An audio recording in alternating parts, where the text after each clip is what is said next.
Right, welcome back to another Grand Chase video, and today we're going to be reading the news maintenance announcement that is going to be dropping tomorrow, as these videos usually are. This one is one of the big ones because we're going to be receiving a lot of stuff tomorrow, and I'm talking like a new map, a new equipment, improvements as well to the game, and yeah, just a ton of events as well. So that being said, if you enjoyed this video and like to see more, and maybe even checking out the update tomorrow, feel free to leave a like and subscribe because we do Grand Chase content here on a weekly basis. So with that being said, let's just start with the events, because I also think there's some cool things here to talk about. So the first thing to talk about here is the Cozy Winter event. Because Christmas is coming up in like 3 weeks from now, the game is going to be all themed in Christmas, as they always do that. And then here we have the very glorious attendance log.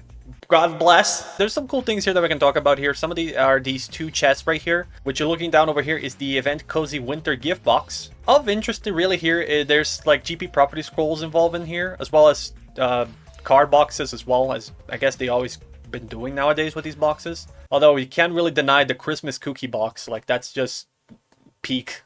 And when it comes to events, we're going to be receiving the Cozy Winter Good Deeds event. That's something that they always do as well for Christmas. Essentially how this works is whenever you finish an Another World dungeon, a Special World dungeon, or any dungeon that has like appropriate level range, you get Good Deed stamps. When you clear Another World or any special dungeons once, you get 3, and for every appropriate level you clear you get 1, but you can get up to 4 at max, meaning you can get 10 of these stamps a day. And for every 2 stamps you can perform a good deeds that will reward you with this gift box right here. And once you fill this bar as well right here, you're going to be able to make a wish. Every time you make a wish, you're going to receive one of these rewards here, starting from top, and then you're going all the way to the bottom in a zigzag pattern. So cool rewards that we can talk about here is this Cloak Cordy right here, a Christmas title, 2 single property scrolls, and this box right here, which you're looking down over here, is a Christmas Pet Select box. So you essentially get a chance to get either Leslie card, maybe a Mary Jane card, Pet Tammy, Mittens card, or Pen Pen card even, which are not strong pets as far as I know, but the fact you can get these is, I don't know, I just feel like it was pretty appreciated, to be honest. And then the next event we're going to be receiving is the Master Road, an event that actually returned a lot faster than I thought it would. The last time we got this event was when Iris came up. And for those who don't know how this event works, it's pretty simple. You essentially get a lot of missions and you have to clear them. Like, there's no other way for me to explain this. It's very straight to the point. You get rewards depending on what the mission you make, and you also get points depending on the difficulty of that mission. And then essentially the more points you get, the more cumulative rewards you get as you go by. And also we got the event equipment as well. You can get these after clearing a specific mission. I don't know which one it is, but it's one of them. And once you clear them, you get a Master Chaser weapon that is limited time, as well as another accessory. This time around it seems we're going to be getting the Master Chaser turtle shell. And then we can use these limited time equipment into something we can use later on in the game. When you get 70 Master tokens and the weapon, which, reminder, you can get these tokens by just doing the missions, as you can see right here, for example. You can then trade these 2 items and get a Void Raid Equipment Select box for free. I'm pretty sure for any character, but I could be wrong on that. And if you have 13 Master tokens and have the Turtle Shell for the equipment, you get a Master Road Support box, which, as far as I remember, they have a lot of cards, Chaser Experience Potions, and Chaser Cordy fragments. I'm not sure how many they are, but they do tell you before crafting these. So you can also just check those out if you want to. As well as if you're just kind of feeling like it because you're chaotic, you can exchange 1 Master token into an Advanced Room Summon chest. And reminder, you can trade all of these in the Refinery section of the game, exclusively right here at Refinery Crafting Event tab. I definitely highly recommend you guys going for Void Equipment because these things are very important. And here they talk about a new Cordy system that I personally really did enjoy the visuals of it. Is the Bittersweet Martian, very based on the Little Red Hood story, which I kind of like it. And here's the attack of the pet as I just let it rip down here. Seems pretty interesting. Not sure where this bomb comes from, but just seeing this from another person's perspective I think is going to be pretty funny. And we're also going to be receiving a new Fluffy Christmas Cordy sale, which I don't really remember this from last time. I can't even tell if this one is new or not. But I do like how Kale is just dressed differently for some reason. Merry Christmas, here's a punch. New sets that are coming into the Cordy shop specifically. The Awesome Christmas Cordy package, which I'm pretty sure is this one. Happy Christmas Cordy package item, which is this one. And the Cozy Winter Garment Cordy package, or as I like to call the Ice Climbers, which is these 2 right here. And then these 5 pets are also coming to the shop temporarily, which are the exact same pets as the Christmas event that I talked about before in the box. And here they talk about a Sealbreaker Cordy Extended Encore event. So it seems like some Sealbreaker Cordys from Season 2 or 9 are gonna be in here, and they don't seem to have an end date until they kind of decide that this is when they're gonna leave. So I guess if you want to enjoy like the Nutcracker, Dark Hexion, Cyrus, Matty Party, Spring Messenger, and Spring Fairy, Wind Chaser, Twilight Phantom, and Wonderland, you'll be able to enjoy them as much as you want because they're gonna be here for a while, I guess. But these ones right here do have a time limit, so starting from December 10 until December 31st, which essentially means to the end of the year, you're going to be able to get GC Band as well as Time Patrol. And then starting from December 17 until January 7 from next year, we're going to have Arson and Romantasy up available to us. And that's basically it for the events. Now, here we're going to just talk about the new content and improvements that are coming up to the game very soon, aka tomorrow. First things first, we have the new region called Selene, which is a new dungeon that they talk about in a few updates here and there. Here we're going to have Crictia, and then right down here we have Selene just waiting for us down here. They're also already teasing us with a new map, which, calm down game, we don't need a lot right now. Here to talk about the Chapel of Eternity, which is going to be the first level of Selene. Recommended level is going to be 300k, and Tame Resistance is going to be 30%. Let's keep in mind, this is kind of just the recommended, really. Just because you have 300k doesn't mean you're going to be able to do this easily. But still, this is essentially a recommendation. And also one pretty cool thing here that I noticed is that there will be no daily or weekly limit on entry. So we're going to be able to play this level as many times as we feel like it. And the rewards for this level are the new anklet accessory equipment, as they also talk about this beforehand. It's kind of a little bit weird because they talk about Spike Anklet of Eternity and our Harmony in here. But here they can talk about they can acquire the Spike Anklet of Darkness, quote, Eternity on a low chance. But essentially how this works is the last boss has a chance to drop the anklet, and then afterwards, once you get enough materials, you're going to be able to craft a upgraded version of it, which I guess this is the Anklet of Darkness in the Bullion shop. And the more dungeons that come up in Selene, more materials we seem to be receiving in dungeons to upgrade the anklet. So it's going to be something very similar, I guess, to Infinity Cloister. The higher you go in Selene, the more materials you get to then upgrade your anklet. Seems like maybe this is going to be like how it will look like at max level, I think. And the anklet had properties that cannot be changed during this entire time. It seems like we're able to reinforce the accessory, but not with gems. Probably with chocolate. But one thing here that is worth mentioning is that upon equip, you can activate this thing in the level. It's essentially like a Hell Spear, but it's like Hell Rain, more, I guess we can kind of call it. And then here we have 10 new monster cards that are going to be released for this map. I'm not really sure how well these cards are going to perform, because they don't talk about it really. But if anything, concerning how these goes, we probably have to check out these 3 cards right here, because these 3 cards are probably going to be really good.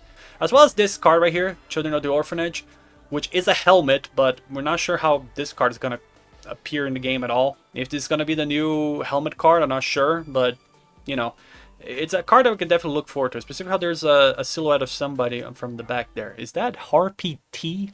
I'm not sure, but the hair kind of looks like a little bit from the distance. Also, very important to mention here, I don't know if it's something big or not, but we're going to be able to destroy children in the new map. Don't worry, little corrupted child, I will save you, slash. And here's the new title of the map, The Dark Memories. This one we can unlock after completing at least 200 times. It's going to be good, it's going to be bad, we're not sure. And then here we talk about a new update to the rune system. Finally, an update since like, what, 3 years? Which is a new system called the Skill Runes. It's mostly going to be runes dedicated to, well, skills. They're going to be separated into 3 categories, which is Intensity, Insight, and Swiftness. They will come with grades of Normal, Rare, Epic, and Legendary, but they will not have stuff like tiers or set effects. Categories will have different primary stats, as you can see right here. And these can go between like either the first bar skill damage, the second bar, the third bar, or 4th bar. It will be chosen you at randomly. And if you're really lucky, you can get all skill damage instead. Insight seems to reduce skill MP or MP consumption for the skills. And then Swiftness reduce the skill cooldown. And then they also have secondary stat, very similar to how runes work. But the thing is, for secondary stats, the type of rune does not affect what secondary stat you will receive. So if you get stuff to like 2nd bar skill damage, you can still get stuff like 3rd skill or maybe 4th skill. It's not exclusively just 2nd skills. You can get these skill runes at the Selene region every time you defeat a dungeon boss monster. as well as a summon box that's also going to be available at the shop. But you do need level 90 for you to buy that first. And here's the inventory revamp. This is how it's going to look like in the game now. Pretty cool, right? You have all the runes up here, and here's the skill runes down here, as well as the stat effects in the side. It just feels a lot more polished now, and I kind of really did like that. Here also how the information is going to look like when you hold Alt to check out the things a lot more in depth. And here's the reformance system. Very similar to how runes work in general, if I recall. At levels 2, 4, and 6, you get a new secondary stat. And then at level 8 and 10, you get essentially a boost for one of these substats.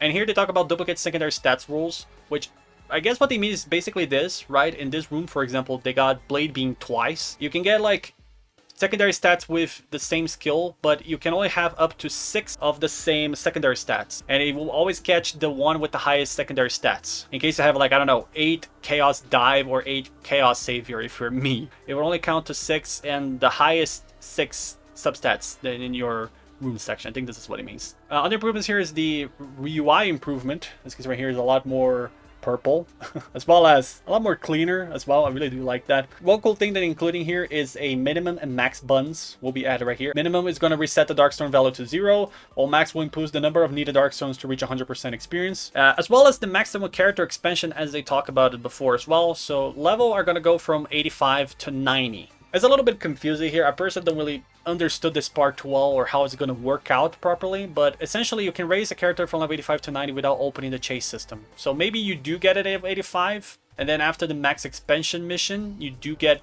to unlock level 90. It's a little weird. I personally didn't understand this one too well. We're going to have to see this one better tomorrow because I didn't really get this part very much. But here you can see how the level is going to look like.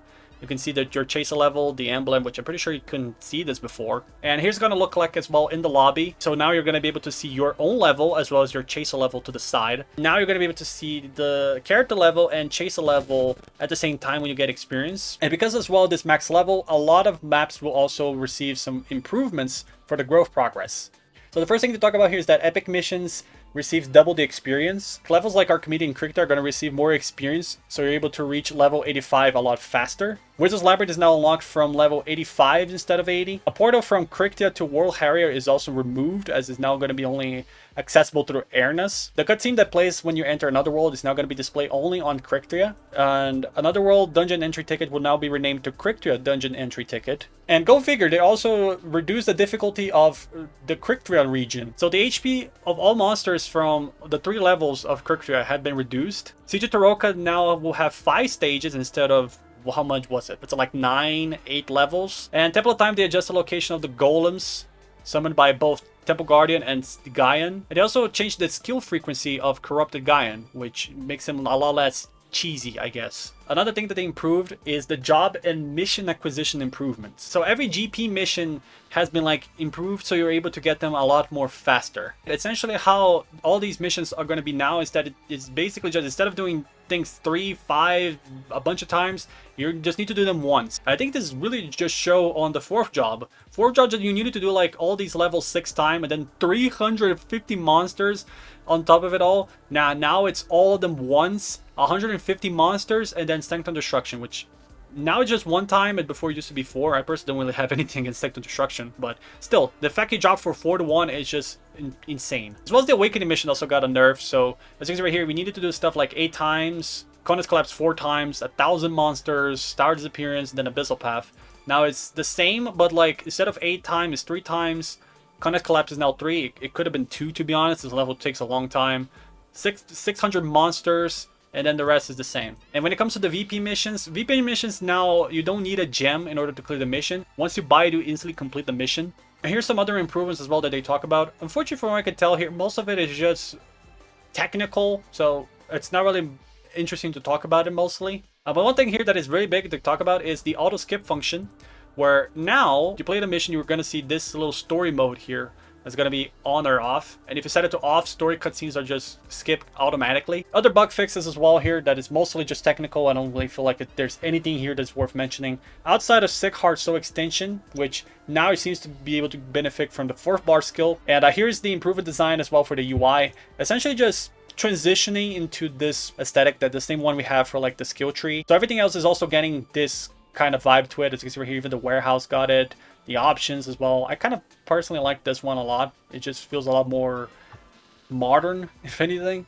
And also these as well also are getting changed. I'm not really sure what the chests are here. These are the runes, definitely. And I think this one's just like a common chest reward. I'm not sure what the scroll is. Maybe it could be a card or anything like this. I'm not sure. There's also a small chest here, which I'm also not sure what it is. But we're going to figure this stuff out as we go by. I mean, it is what it is. And on that note, that is the update in itself. All of this really seems really exciting to me. New level, new anklet, level 90, and some improvements here and there. I'm really satisfied with this update. Really looking forward to check out everything tomorrow and just having a great time. Try to get the anklet or level 90, whatever I feel like is a priority. Our new director Tomo barely did anything, but the things he did already, I gotta say they're very positive. Like, we have God in our hands here, and I can't help but love it. You guys are more welcome to leave in the comments what you guys thought about this update, whether you guys enjoyed this as much as I did, or you wish maybe something else was changed here and there. You're more than welcome to leave them in the comments below. So on that note, I'll leave the video here. Like I mentioned before, if you enjoyed this video and would like to see more Grand Chase in the future, you're more than welcome to leave a like, subscribe, because we do Grand Chase content here on a weekly basis, as well as some other stuff as well that you can check on the right here, as well as my secondary channel to the left. So yeah, thanks so much for watching. Hope you guys are today. Stay awesome, stay safe, have a great farm section today, and yeah, see you next time. Peace.